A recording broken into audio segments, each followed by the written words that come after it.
post আছে গতিকে cut off মাৰ্কটো ল' হাই কোনেও নকৰে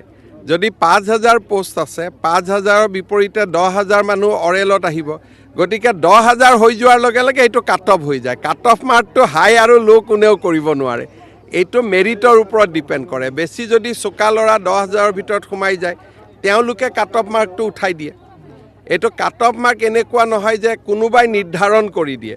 এইটো কাট অফ মাৰ্ক পৰীক্ষাৰ মেৰিটে নিজে নিজে নিৰ্ধাৰণ কৰে এইটো চৰকাৰে নিৰ্ধাৰণ কৰি দিয়া বস্তু নহয়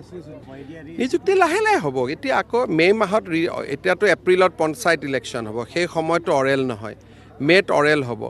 যিমান পোষ্ট আছে তাৰ দুগুণ ল'ৰা ছোৱালী পাছ কৰিছে এদিনত 100জনতকৈ বেছি অৰেল ল'ব নোৱাৰি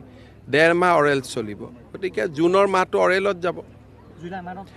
এতিয়া মই মুখত কোনো ডেট দিব খোজা নাই তেতিয়া আকৌ মানুহে ক'ব আপুনি জুলাই বুলি কৈছিল কিজানি জুলাই নহয় আগষ্টতো হ'ব পাৰে গতিকে আমাৰ কাৰ্যকালতে নিযুক্তি হ'ব